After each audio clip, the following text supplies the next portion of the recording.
Olá, professores, tudo bem? Somos do grupo C2 e após a leitura do artigo base, apresentaremos nosso trabalho tendo como tema o sistema respiratório, dando ênfase às células epiteliais alveolares e à matriz extracelular. O trabalho apresentado a seguir foi feito por Ana Maria Araújo, Eduardo de Souza, Gabriele Galbiati, Giovana Marinho, Lívia Silva, Otávio Asquino e Vitória Sampaio. No nosso artigo base, apresenta a fibrose pulmonar idiopática, que é uma doença crônica, rara e muito grave que degenera os pulmões e reduz a capacidade respiratória de forma progressiva.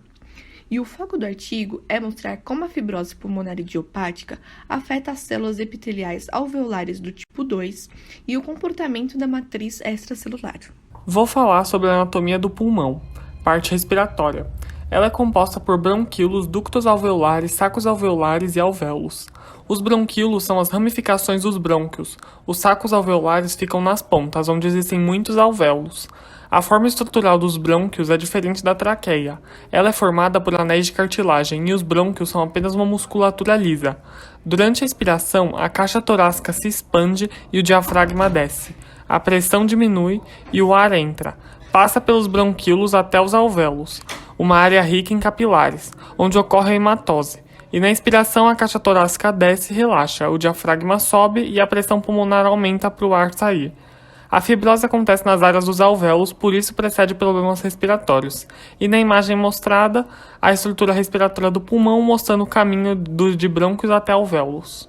Na anatomia do sistema respiratório parte condutora, temos o nariz, formado pelo dorso do nariz, ápice e as narinas. A cavidade nasal é formada pela concha nasal superior, concha nasal média e concha nasal inferior. Temos os seios paranasais divididos em etimoidais, frontal e esfenoidal. A faringe, que é dividida em parte nasal da faringe, parte oral da faringe e parte laríngea da faringe. Após, temos a laringe, que é formada pelas cartilagens tireoida e cricoidea. E por fim, na traqueia, temos os anéis cartilaginosos e no final da traqueia temos uma bifurcação chamada de carina da traqueia, que também é uma cartilagem. Os componentes da chamada porção respiratória é formada pelos bronquíolos respiratórios, ductos alveolares e alvéolos. Bronquíolos. Os bronquíolos são estruturas tubulares minúsculas com menos de 1 milímetro de diâmetro. A partir deles surgem outras ramificações, os ductos alveolares, os quais terminam nos alvéolos pulmonares. Mucosa. Inicia com epitélio cilíndrico simples ciliado com algumas células caliciforme e passa a cúbico simples intermitentemente ciliado apoiado em lâmina própria de tecido conjuntivo frouxo. Camada de tecido muscular liso muito desenvolvida e disposta helicordal. Bronquíolos respiratórios, revestido por epitélio cúbico situado sobre tecido conjuntivo fibroelástico e músculo liso. Este segmento caracteriza-se por apresentar alvéolos em sua parede. Ductos alveolares. Após a hematose, os bronquíolos passam a ser chamados de ductos alveolares, com ductos longos que terminam nos alvéolos pulmonares. Alvéolos. Os alvéolos formam um tecido pulmonar e são sacos revestidos por epitélio plano simples sustentado por tecido conjuntivo rico em fibra elástica, ricamente suprido por capilares. A parede alveolar comum entre dois alvéolos é o septo alveolar. Saco alveolar. Grupo de alvéolos que se abrem em um espaço em comum. Pleura, serose que reveste os pulmões. Mesotélio e tecido conjuntivo frouxo rico em fibra elástica. Somente o folheto visceral é visto na lâmina. Na biologia celular, falando sobre os alvéolos, cuja quantidade estimada é de 300 milhões em um adulto, temos as células epiteliais alveolares de tipo 1, que revestem 95% do alvéolo. O restante é revestido por células epiteliais alveolares de tipo 2, que são maiores, como é possível observar na imagem, além, é claro, da matriz extracelular. A matriz extracelular pulmonar é composta basicamente por fibras elásticas que possuem elastina amorfa e microfibrilas, que serão responsáveis pela elasticidade da região. Colágenos, que é o elemento da matriz mais abundante no pulmão. Os colágenos fibrilares são os mais presentes no pulmão, sendo eles do tipo 1, 2, 3, 5 e 11, e o colágeno do tipo 4 é o não fibrilar mais presente no pulmão. As proteoglicanas, que são macromoléculas compostas por uma uma proteína central com cadeias laterais de glicosaminoglicanos e estão principalmente ligadas à regulação hídrica, mantendo a matriz hidratada. Também temos as glicoproteínas, que são proteínas responsáveis principalmente pela regulação e interação entre as células e os componentes da matriz extracelular. As proteínas mais encontradas no pulmão humano são a fibronectina, tenascina e laminina. Esses dois tipos de células, junto à matriz extracelular, formam uma camada epitelial completa, na qual os dois tipos de célula citado estão unidos por junções oclusivas. As células de tipo 1 estão ligadas à manutenção da homeostase alveolar. Já as células de tipo 2 e as células endoteliais desempenham papéis na função metabólica do pulmão, produzindo um componente chamado surfactante, que é uma substância capaz de reduzir a tensão superficial presente. Além de maior, a célula alveolar do tipo 2 possui corpos de inclusão lamelares. Embora a produção, liberação e reutilização do surfactante sejam funções cruciais das células do tipo 2, sabemos que elas têm muitas outras funções, inclusive o reparo, ocasionando sua migração para áreas lesadas no pulmão e a defesa do hospedeiro. Seguindo nesse raciocínio de defesa, temos a presença também dos macrófagos alveolares, que são células migratórias, geralmente são vistas livres no espaço alveolar. São caracterizados por um grande número de lisossomos, desempenhando papel crucial na defesa dos pulmões, realizando fagocitose.